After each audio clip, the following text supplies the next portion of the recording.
Hi guys, welcome to my YouTube channel English Abhimanyu. मैंने पिछली class में आप लोगों को नरेशन में एक्सक्लेमेटरी सेंटेंस और ऑप्टेटिव सेंटेंस के बारे में बताया था और मैं आज की कड़ी में जो है एक यूज आपको देने जा रहा हूं जो मोस्ट इम्पॉर्टेंट है एयरफोर्स, नेवी और अन्य एसएसआर अन्य एग्जाम्स के लिए, जो कि ऐसे सेंटेंस आ जाते हैं लेकिन हम उसको कर नहीं पाते हैं। तो उसको कैसे सीखते हैं आइए मैं आप लोगों को बताने का प्रयास कर रहा हूं। वैसे तो मेरे आदर्श गुरुजनों में जैसे शिव कुमार पांडे जी हैं, इस समय डाइट में लेक्चरर हैं, उनके कहने पर ही मैं जो है वीडियो और ये जो भी अध्ययन का प्रयास है ये सब जो है मैं कर रहा हूँ। और भी ऐसे आदर्श जैसे अनामिका मैडम जी हैं, भयचंद्रा सर हैं, आलोक तिवारी सर हैं, ये सब लोग मेरा बहुत सहयोग कर रहे हैं। तो इसके लिए मैं उनका बहुत धन्यवाद देता हूँ, आभारी हूँ उनके इन बातों पर। लेकिन आइए देखिए यहाँ पर जो है कैसे ड्रेसिंग का प्रयोग किया जाता है, इस बात को हमें सीखना है। अगर यह वीडियो सीख लेते हैं तो निश्चित है कि एक सब्सक्राइब बनता है, आप सब्सक्राइब और शेयर जरूर करेंगे। तो मैं लिखा हूं यहाँ पर use of addressing. Use of addressing, addressing का मतलब होता है संबोधित करना। संबोधित करने से मतलब क्या है, जैसे कि हम किसी व्यक्ति को इशारा करके बुला रहे हो, पुकार रहे हो, तो वह संबोधित होता है, संबोधन के द्वारा। जैसे कहते हैं राजू कम हियर, यहाँ राजू को क्या कर रहे हैं, संबोधित कर रहे हैं। तो यहाँ पर कैसे बनेगा इसका मैंने रूल यहाँ अभी लिख दिया है कि यदि रिपोर्टिंग वर्ब, आरवी का मतलब रिपोर्टिंग वर्ब होता है, आरवी का मतलब रिपोर्टिंग वर्ब, यदि रिपोर्टिंग वर्ब के ऑब्जेक्ट का स्थान खाली न हो, खाली न हो का मतलब क्या कि रिपोर्टिंग वर्ब का ऑब्जेक्ट आए। खाली न हो का मतलब क्या होगा कि रिपोर्टिंग वर्ब का ऑब्जेक्ट आए तथा उससे संबंधित, किससे, उसी ऑब्जेक्ट से ही संबंधित रिपोर्टेड स्पीच में, आरएस का मतलब रिपोर्टेड स्पीच, यानी रिपोर्टेड स्पीच में कोई नाउन या प्रोनाउन आए जो कामा से अलग हो, तो वहां पर एड्रेसिंग का प्रयोग किया जाता है। जैसे इसको मैं बनाने के लिए फार्मूला दे दिया हूं ताकि फार्मूले के आधार पर आसानी से बनाया जा सके।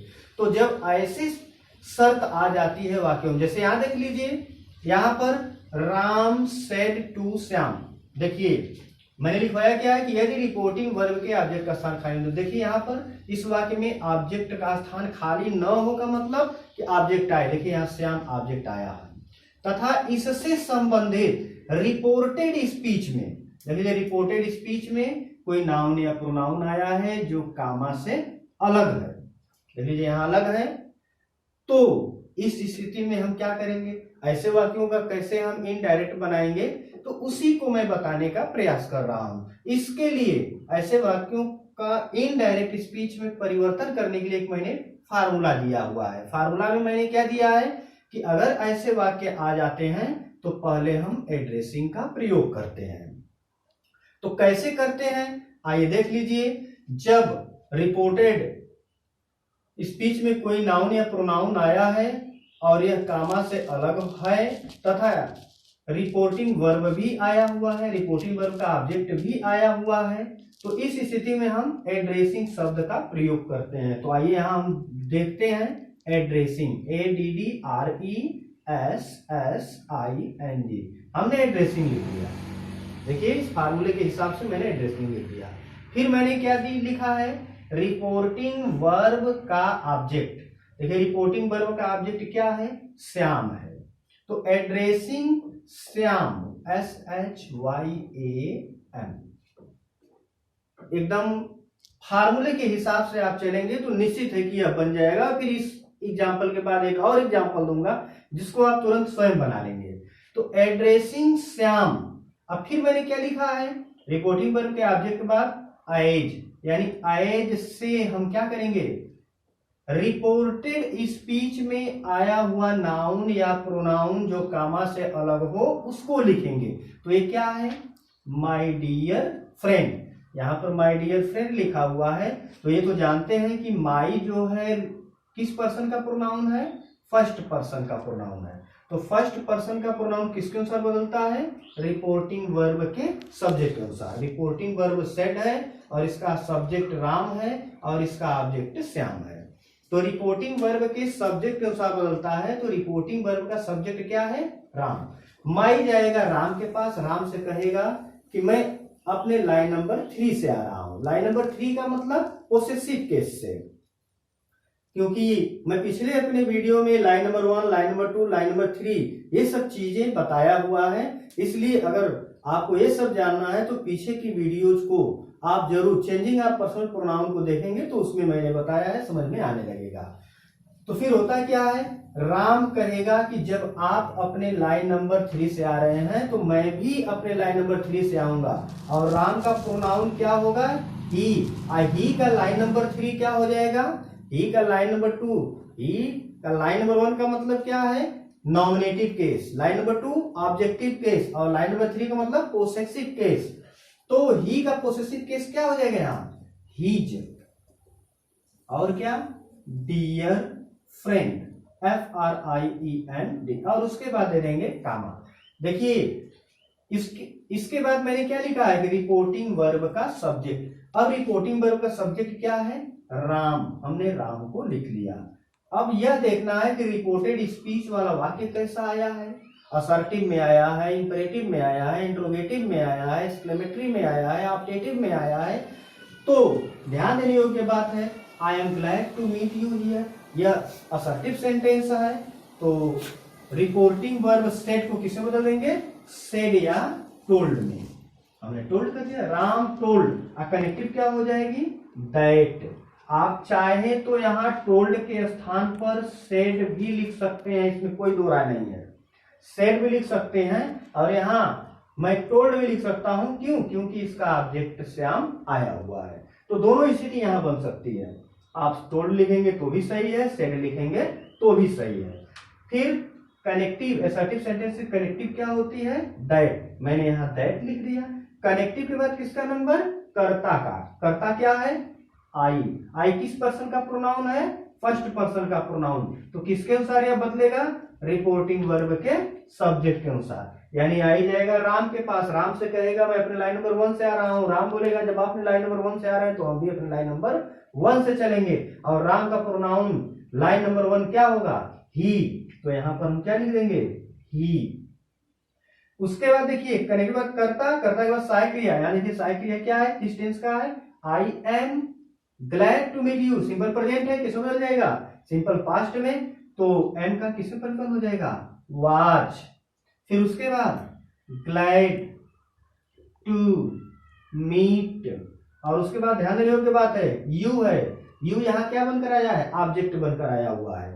तो यू किस पर्सन का प्रोनाउन है? सेकंड पर्सन का प्रोनाउन। और सेकंड पर्सन का प्रोनाउन किसके अनुसार बदलता है? यह बदलता है रिपोर्टिंग वर्ब के ऑब्जेक्ट के अनुसार। यदि रिपोर्टेड स्पीच में सेकंड पर्सन का प्रोनाउन आए तो वह रिपोर्टिंग वर्ब के ऑब्जेक्ट अनुसार बदलता है। यू जाएगा श्याम के पास, श्याम से कहेगा मैं अपने लाइन नंबर 2 से आ रहा हूं। 2 का मतलब कर्म कारक, ऑब्जेक्टिव केस से। तो श्याम कहेगा कि जब आपने लाइन नंबर 2 से आ रहे हैं तो हम भी अपने लाइन नंबर 2 से चलेंगे। श्याम का प्रोनाउन क्या होगा? ही। ही का लाइन नंबर 2 यहाँ क्या हो जाएगा? हिम। और उसके बाद क्या बचा? हियर। हियर किस में बदल जाएगा? देयर में।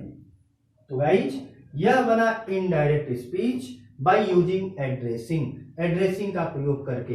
लेकिन प्रश्न यह उठता है कि एड्रेसिंग हम प्रयोग क्यों करते हैं? क्योंकि जवाब तो यहाँ ऑलरेडी मिल रहा है कि अगर कभी कभी क्या होता है कि रिपोर्टिंग वर्ब का ऑब्जेक्ट नहीं आता है और रिपोर्टेड स्पीच में कोई नाउन या प्रोनाउन आ जाता है तो हम उस नाउन या प्रोनाउन को रिपोर्टिंग वर्ब का ऑब्जेक्ट मान लेते हैं। क्लियर? लेकिन अगर ये दोनों आ जाए तो उस स्थिति में क्या करेंगे? तो उस स्थिति में यही है कि इसको संबोधित करते हुए कहा जा रहा है, इसलिए हम यहाँ पर एड्रेसिंग का प्रयोग करके एक इनडायरेक्ट स्पीच में परिवर्तित करते हैं।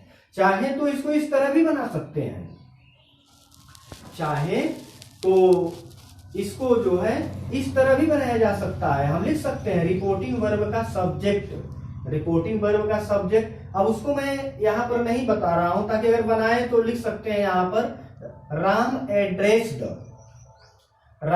Addressed Shyam as his dear friend.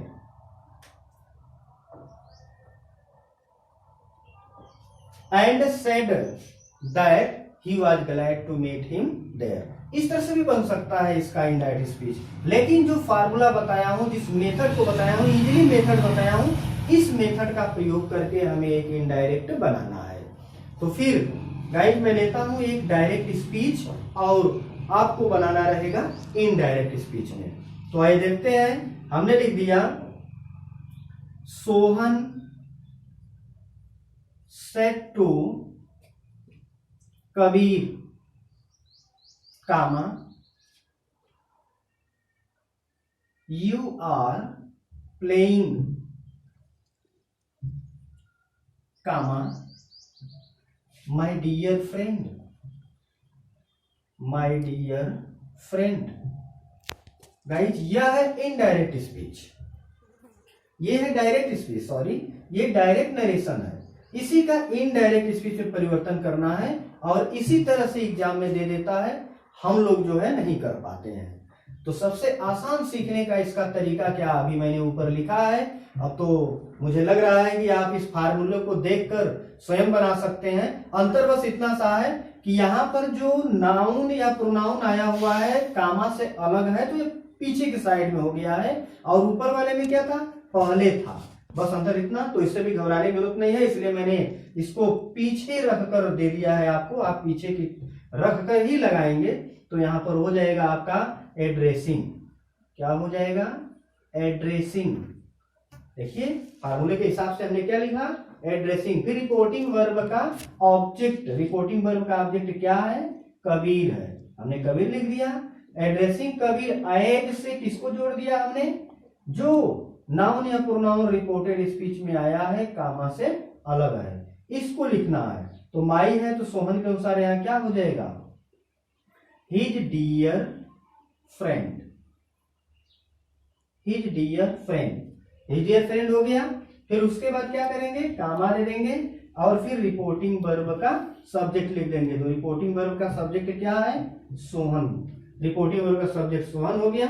उसके बाद सेड या क्या लिख देंगे, टोल्ड दैट। देखिए यू है सेकेंड पर्सन का प्रोनाउन, रिपोर्टेड स्पीच में हम जब जाते हैं, ये रिपोर्टेड स्पीच है, रिपोर्टेड स्पीच में जाएंगे तो एक कनेक्टिव के बाद तुरंत कर्ता का नंबर, यू सेकेंड पर्सन का प्रोनाउन है तो ये किसके अनुसार बदलेगा, रिपोर्टिंग वर्ब के ऑब्जेक्ट के अनुसार। तो यू जाएगा किसके पास, कबीर के पास। कबीर से कहेगा कि मैं अपने लाइन नंबर 1 से आ रहा हूं, तो कबीर बोलेगा जब आपने लाइन नंबर 1 से आ रहे हैं तो मैं भी अपने लाइन नंबर 1 से चलूंगा। इसलिए कबीर का प्रोनाउन लाइन नंबर 1 यानी नॉमिनेटिव केस क्या होगा, ही। तो यहां पर हम क्या लिख लेंगे गाइज, ही लिख लेंगे।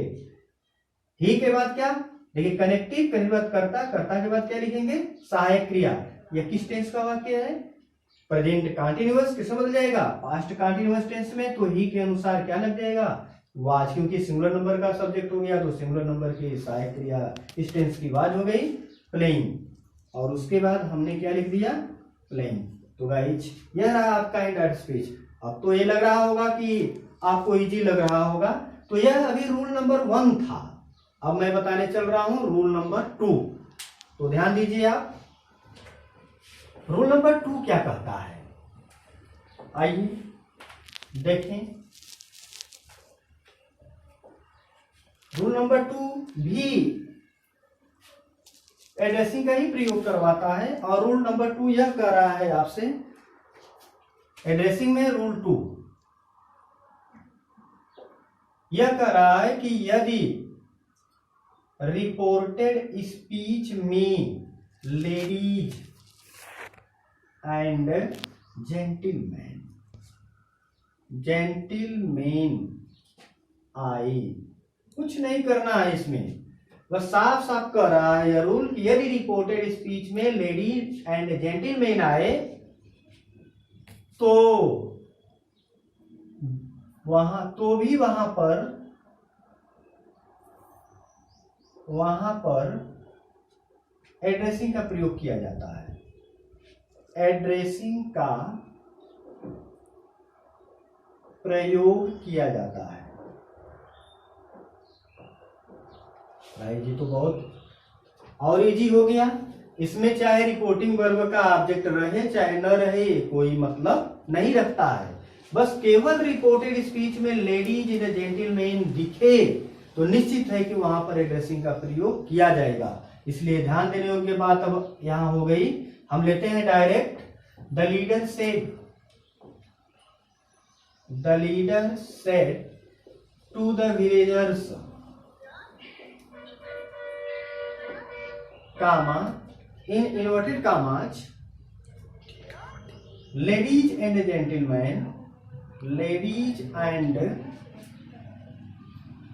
gentlemen, and after that we use comma here। इसके बाद क्या, कामा हमने यूज कर दिया। उसके बाद मैंने लिख दिया I have to come here to know the condition of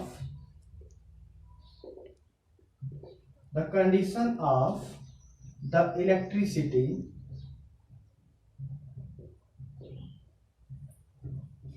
of this village। Guys यह बन गया आपका डायरेक्ट स्पीच। इसका हमें इनडायरेक्ट स्पीच में परिवर्तन कर देना है। तो यहां पर दिख रहा है, देखिए ध्यान दीजिए, लेडीज एंड जेंटलमैन इस रिपोर्टेड स्पीच में आया हुआ है। तो निश्चित है कि यहाँ पर एड्रेसिंग के द्वारा ही यह इनडायरेक्ट स्पीच में परिवर्तित होगा। तो कैसे हो जाएगा, पहले क्या लिखेंगे, जब लेडीज एंड जेंटलमैन आया हुआ है तो पहले लिख देंगे हम addressing the villagers. Reporting verb का ऑब्जेक्ट यहाँ द विलेजर्स आया है, तो फार्मूले के हिसाब से हम क्या करेंगे, रिपोर्टिंग वर्ब का ऑब्जेक्ट लिखेंगे। तो यहां हो गया addressing the villagers as ladies and gentlemen, as ladies and gentlemen. और फिर क्या करेंगे, कामा दे देंगे। कामा के बाद क्या करेंगे, रिपोर्टिंग वर्ब का सब्जेक्ट। रिपोर्टिंग वर्ब का सब्जेक्ट क्या है, the leader. The leader said किस में बदल जाएगा, टोल्ड। कनेक्टिव क्या हो जाएगा, दैट। क्यों, क्योंकि रिपोर्टेड स्पीच वाला जो वाक्य आया है वह एसर्टिव में आया हुआ है। तो कन्वर्ट करता आई है फर्स्ट पर्सन का प्रोनाउन, या किसके अनुसार बदलेगा, रिपोर्टिंग वर्ब के सब्जेक्ट के अनुसार। आई जाएगा लीडर के पास, लीडर से कहेगा मैं अपने लाइन नंबर 1 से आ रहा हूं। लीडर बोलेगा जब आप अपने लाइन नंबर 1 से आ रहे हैं तो मैं भी अपने लाइन नंबर 1 से चलूंगा। और लीडर का प्रोनाउन क्या हो जाएगा, ही हो जाएगा। तो कन्वर्ट करता ही, और कर्ता के बाद सहायक क्रिया, ध्यान देने योग्य बात है, हैड टू है, has to, had to, had to में बदल जाता है। तो यहां हमने क्या लिख दिया, हैड टू। अब देखिए कम हियर है, कम हियर, कम हियर किसमें बदलता है, कम के साथ कोई प्रोनाउन आए तो गोम बदल जाता है। लेकिन यहां पर क्या है, कम हियर गो देयर में बदल जाएगा।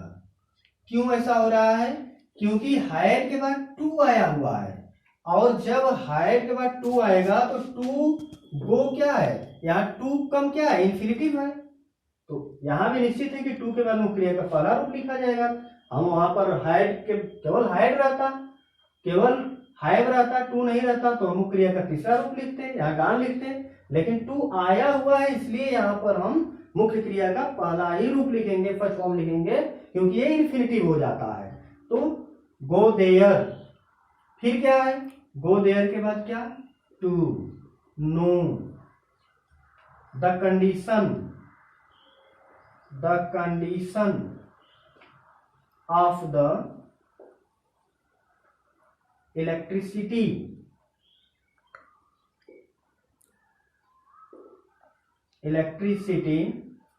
of this का क्या हो जाएगा, that, और बाकी से विलेज। तो गाइस ये बन गया आपका इनडायरेक्ट स्पीच। यानी कि रिपोर्टेड स्पीच में लेडीज एंड जेंटलमैन आता है, तब भी हम एड्रेसिंग का प्रयोग करके ही इसका हम इनडायरेक्ट स्पीच में परिवर्तित करेंगे। इसके अलावा और कोई मेथड नहीं है। मेथड है भी तो एड्रेसिंग को ही एड्रेस में लिखेंगे। उस तरह क्या कर देंगे, the leader addressed the villagers as ladies and gentlemen, says dot dot dot, इस तरह बन जाएगा। अगर मिलता है बुक में तो इस तरह आपको मिल जाएगा। तो यह रूल नंबर 2 रहा। अगर चाहें तो एक एक एग्जाम्पल मैं और आपको इसमें दे सकता हूं। तो ध्यान दें कि क्या बनेगा इसका जो है और एग्जाम्पल। डायरेक्ट लिख लीजिए। इस डायरेक्ट में मैं दे रहा हूं आपको एक छोटा सा example.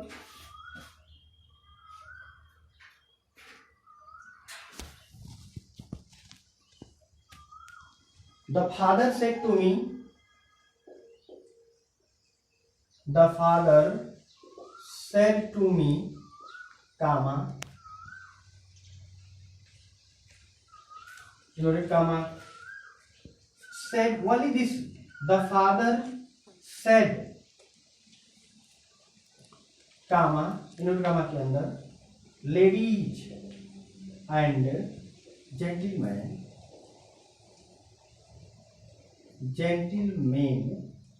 comma, I am very poor,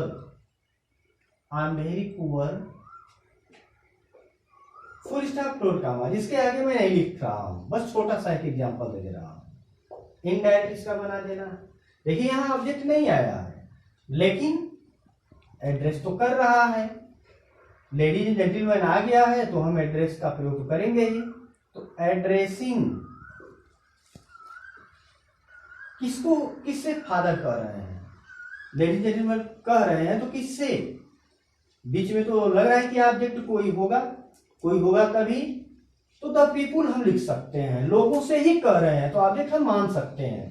तो एड्रेसिंग द पीपुल, चाहे तो आप नहीं भी लिख सकते हैं तो केवल डायरेक्ट लेडीज एंड जेंटलमैन लिख दें, नहीं तो addressing the people as ladies and gentlemen, ladies and gentlemen, and after that comma, reporting verb का सब्जेक्ट क्या हो जाएगा, the father said that, and after that I then father के अनुसार he was very poor. Guys ये बन गया आपका इनडायरेक्ट स्पीच। अब तो लग रहा होगा कि कितना इजी है। इजी वे फार्मूले से मैंने बताया और ये तो रूल 2 रहा। अभी इसका रूल 3 भी है। रूल 3 क्या है उसको मैं आपको बता दूं, क्योंकि एक यूज जो एड्रेसिंग है उसको मैं समाप्त ही करूं तो अच्छा रहेगा। तो रूल 3 आपका यह कह रहा है, ध्यान दीजिए, यदि रिपोर्टेड स्पीच में गार्ड को संबोधित किया जाए तो भी एड्रेसिंग का प्रयोग करते हैं। यदि रिपोर्टेड स्पीच में गार्ड को संबोधित किया जाए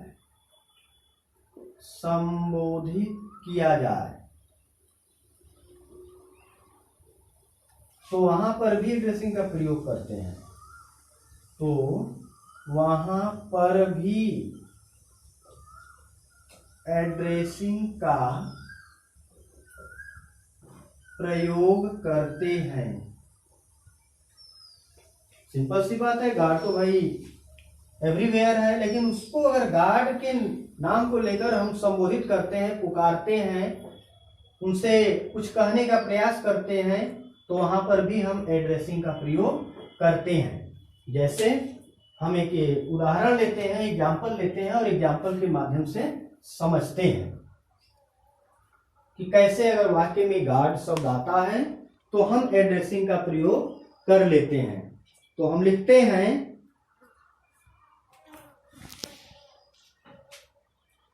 the beggar said, direct speech है, the beggar said comma and comma O guard, क्या कहता है, O guard, O God, exclamation mark, how can I live, how can I live in this family, in this family, and after that question mark and close inverted commas. इसी का हमको क्या करना है, indirect speech में परिवर्तित करना है। तो गाइज ध्यान देने योग्य बात है, क्या करेंगे ऐसे वाक्य में, देखिए गॉड को संबोधित किया गया है, तो इनडायरेक्ट बनाते समय हम पहले क्या ले लेंगे, एड्रेसिंग। एड्रेसिंग किसको, गॉड।